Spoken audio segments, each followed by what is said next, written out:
Hey, everybody. Remember, if you're a fan of the Tennessee Volunteers or just sports in general, please like, comment, and subscribe.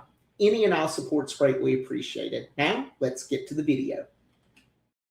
Hey, guys. How's it going? Josh here. Hope you're all having a good Sunday. Wanted to reach out. I know the last couple of videos we touched on my Vols, our Vols, and then touched on the games happening around the country. But today, for this video, going back to the just Vol-centric, conversation, really what I wanted to focus in on today is that game yesterday. So give initial reactions, dive into the box score, and what I think this means for us moving forward. So stop me if you've heard this one before. At the start of the game, Tennessee really played super well, super physical, out rebounding Alabama, chasing down shots, bullying inside the paint.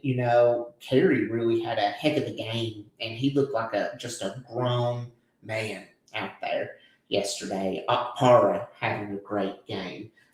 Again, we just seemed as though we were the more physical team. Our shots were mostly dropping. It wasn't like the most explosive half of basketball we've ever had, 40 total points. However, again, that's not too bad for us. So we were certainly hitting shots, having a pretty good game, and went into the half up 12 points. So it was a super, super, great first half performance. Held Alabama to their season low in the first half.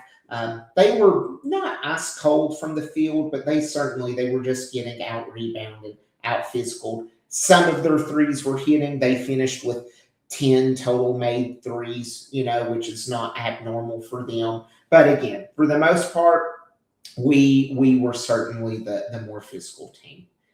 The issue that occurred during that first half that I cannot ignore is, Nate Ament certainly he got injured. It looked as though he had his knee injured. I don't encourage you to go look up the clip, but if you have a strong stomach, go to basically fighting over the ball, went down to the floor with a couple of other players, and the Alabama players, certainly this was not intentional. It's just freak accident. His leg gets pinned under them. He's rolled over, God forbid, it could have been a whole lot worse than it was. We still, as of 2:15 Sunday, March 1st, we don't know the extent to the injury. That did not look good. But again, we were still able to pretty well finish the first half strong. And then this is where deja vu starts to come back. Second half, sloppy, turning the ball over. First half, limited turnovers. In fact, this game we finished, I think, with the least amount of turnovers that we had this entire season at 6, which is huge.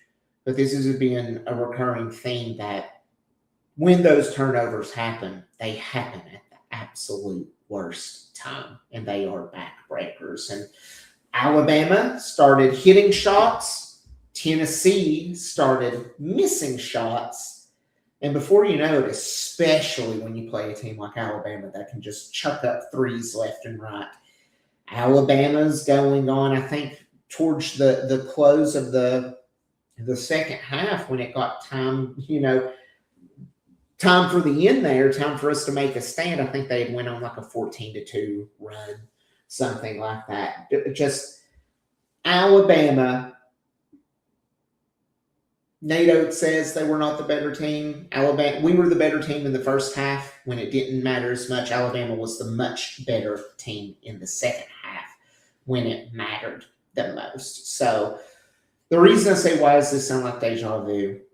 There was a statistic that was shown during the game that said Tennessee was tied in the SEC. I don't know with who, for the most amount of the most amount of blown 10-point leads this season.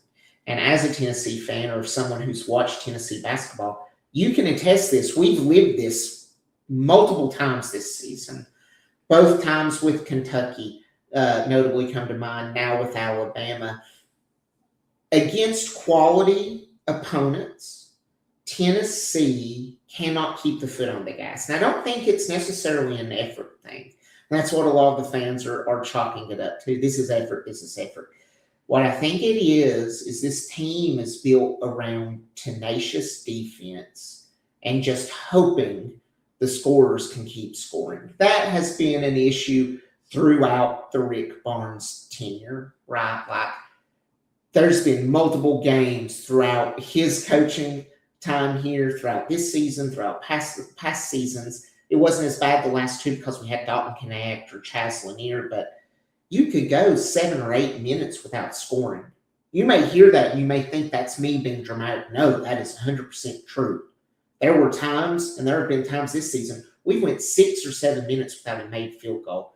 And when you're that inept on offense and you have a team that even has a little bit of skill, they're just going to run all over you. And that's exactly what happened. This game came down to the end. We had an opportunity to tie it up, and we failed. And it was sloppy. The whatever we ran at the end, it was just sloppy. It was ugly. It was unfortunate. And Alabama deserved to win that game, as much as I hate it. Nate Oates breaks that 5-game losing streak to Tennessee. So let's go ahead and take a look at the box score here. One thing I do want to point out here is LeBaron Philon. Dude was pretty quiet throughout the first half, and then the second half he really turned it on. I think it was something like with 6 minutes to go, 5 minutes to go, he by himself outscored Tennessee 12-8. Right? So one player outscored our entire team by 4 in the clutch time of the game when it mattered. And he was also someone that, switch happened with about, 30-some seconds left. JP Estrella gets switched onto him. There's not much JP can do there. Philon just kind of shakes him off, does a pull-up jumper from about the free throw line and swishes it. We did not take the lead after that point. So I saw something, it was like Alabama led for 24 seconds the entire game. And it was the 24 seconds that mattered most because it was at the end. If we scroll down here, again, you won't see much from Nate. He came back in briefly in the second half, scored 2 points, but, quickly went to the bench after that. Let's just pray he's okay because we have to have him. Carey, I made a comment about him last game about how sloppy I thought he played and how he was an offensive liability. Dude came and he played hard. We need more of that. Okpara had another great game. Gillespie, another great game. And this is something I love to see. Gillespie only had 1 turnover, which was huge. Our team did not have a ton of turnovers, but when they did, it was just so poorly timed. And then Boswell, one of his more off games, typically he does a lot of stat sheet stuffing with rebounds, assists, just high energy plays, and it wasn't the case this game. Something else that I want to call out here is JP Estrella. 12 points. Early on, it just looked as though he's battled injuries his entire career, and especially this year, ever since that bone bruise early on. He came on a little bit in the second half, but he still did not look 100%. So that's concerning. We can't really lose him.